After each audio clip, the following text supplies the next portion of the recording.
What's up, you guys? It's Graham here. So I think it's about time that we address something that probably a lot of you have recently considered, and that would be, when is the next housing market crash actually going to happen? After all, home prices have just recently hit yet another all-time high in November after rising for 10 straight months. More and more Americans are beginning to rush back into the housing market with record down payments, and the most surprising from all of this is that according to my Twitter poll, nearly half of those surveyed said that they were likely to buy a house in the next 2 years. However, it's also important to be aware that throughout history, there has always been a boom and bust cycle throughout the real estate market, and at some point in the future, there's going to be another crash. So with that said, let's discuss exactly what's happening in the markets, the chance of a real estate crash happening sometime soon, how bad a crash could be if it were to happen, and then finally, what you could do about it today to put yourself in the best position possible to come out ahead. Although really quick, before we start, if you enjoy these videos and you find them helpful, all I ask for in return is that you gently destroy the like button for the YouTube algorithm by making it turn blue, or subscribe if you haven't done that already.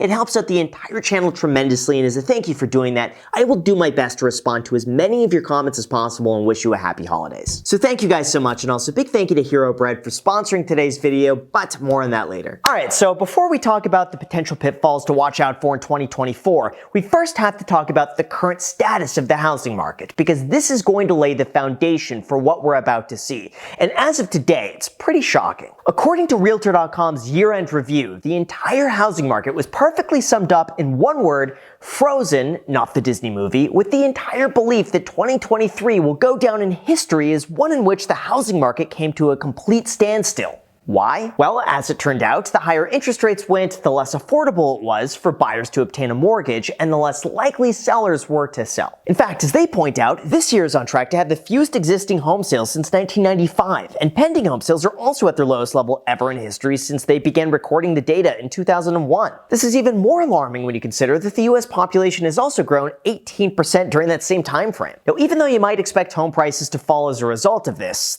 they didn't. Instead, the median price increased 2.1% year over year to $428,000, which is a new record. To make matters worse, home builders are not able to keep up with excess demand since higher financing costs are eating into their bottom line. So this has led to a 3.2 million unit deficit throughout the United States, with the end result still being higher prices, more expensive units, and a lot for me to talk about here on YouTube. Although in terms of what you could expect in the next year and whether or not prices might go down, here are the pros and cons to watch out for, because once you understand this, everything is going to make a lot of sense. To start, let's talk about why some analysts believe that the housing market could decline in 2024, with the first being affordability, or I guess the lack thereof. See, a basic way to measure the housing market is to take the area's average sales price and monthly payment, divide that by the area's average income, and voila, you've got a formula to determine how many buyers would be able to qualify. On a really simple level, this gives you a pretty decent indication of whether or not the housing market is over or undervalued. And in terms of what's happening today,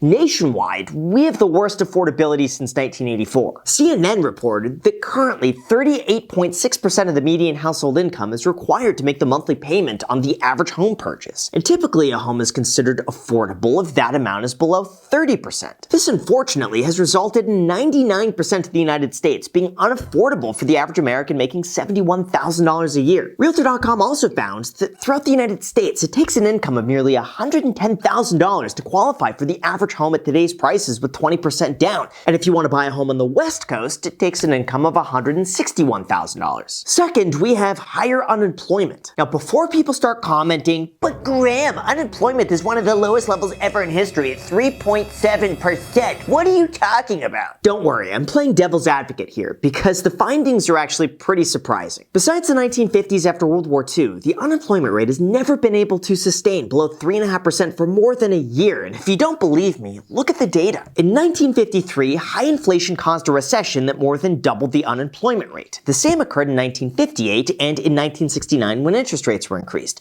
The 1970s and 80s recessions were also caused by an era of high inflation, high unemployment, and rising rates, while the 1990s saw a time of restrictive Fed policies. 2000 saw the burst of the dot-com bubble, 2008 sent us into the great financial crisis, and now here we are again with similar patterns to the ones before us. It's also quite interesting that as inflation slows down, unemployment typically goes back up, as shown throughout every year since 1949. To make matters worse, the average worker saw a 6 to 7% 7% income loss for each 1 percentage point increase in the unemployment rate. So if this happens, home affordability could go even worse. Third, we have the chance of a recession. According to the chief economist at Realtor.com, a recession in 2024 would likely weaken housing demand beyond its current low level, and if it were significant enough, it could stress existing homeowner finances enough to prompt some to sell, reversing the supply-demand balance that we've seen in the last few years. To dive a bit deeper on that, Fannie Mae also issued a warning that personal consumption remains at what we believe to be an unsustainable level relative to incomes, and the full effects of monetary policy tightening are still working through the economy. And finally, in a more official survey than my Twitter poll, almost everybody believes that now is a bad time to buy a house. In this case, only 16% of people believe that now is a good time to buy a house, which, as you would guess,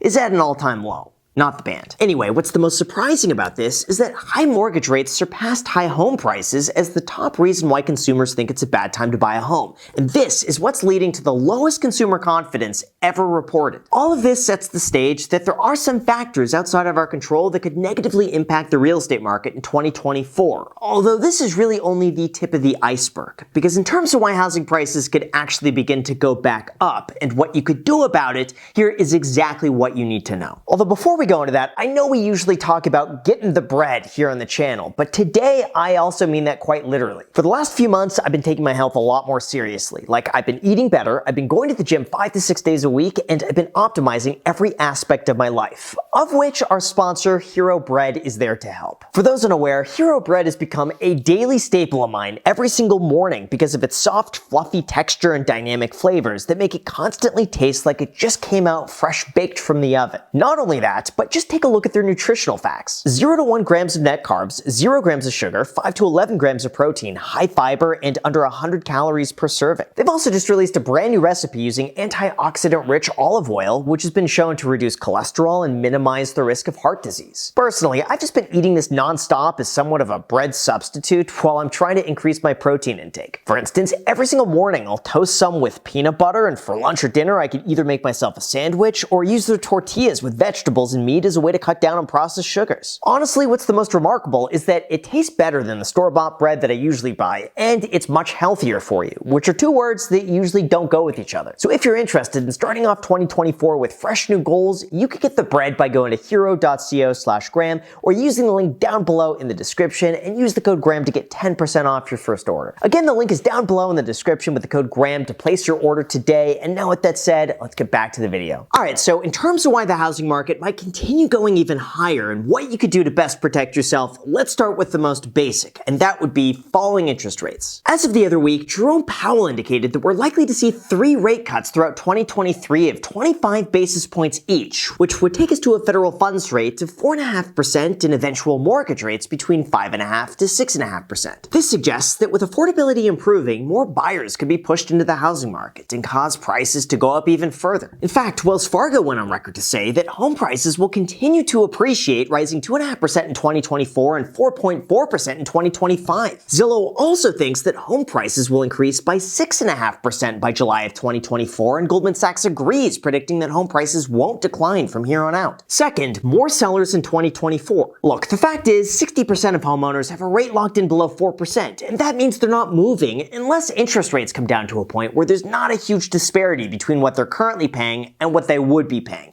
After all, why give up a 3% mortgage at $2,000 a month when the same mortgage would cost $3,300 at today's 7%? However, with the belief that interest rates are coming down, research shows that the 30-year fixed-rate mortgage falling to 5.5% is the magic mortgage rate that would be enough to push more home buyers to purchase homes. On top of that, homeowners who are also potential home buyers may see a drop in rates as an opportunity to sell and move fast before competition heats up, leading to a sudden influx of inventory that could begin as soon as next year. Third, from all metrics so far, there is no indication of a recession. According to Jerome Powell, the economy is gearing up for a soft landing in 2024 because inflation is largely under control, GDP is strong, and consumer spending is robust. It's also worth considering that there's currently $6 trillion worth of cash sitting on the sidelines, so if anything were to break, there's a lot of cash getting ready to push us forward. And fourth, any drop we do see could likely be due to seasonality. So even though housing prices generally trend higher in the long run, once you begin looking closer, you'll begin begin to realize that there are very consistent, predictable price swings that happen on a regular basis like clockwork. And right now, as you're about to see, we're about to enter a time where the market slows down. Now, even though most seasonal pricing tends to have a variance between 8 to 12% off the sales price, some locations like the Northeast and Great Lakes could see a difference of all the way up to 22% between summer and winter prices, which means now could be a good time to negotiate if you could find the right deal. And finally, 5, long-term housing has always gone higher. Like, just consider that when you adjust for inflation, housing values have only seen one decline in the last 50 years, with that being in 2010. Even over the last 100 years, housing prices have steadily increased as new construction constantly lags the growing population. So it could be inferred that this might continue to be the case for another 50 years. Although just in case it doesn't, as a former real estate agent and real estate investor since 2008,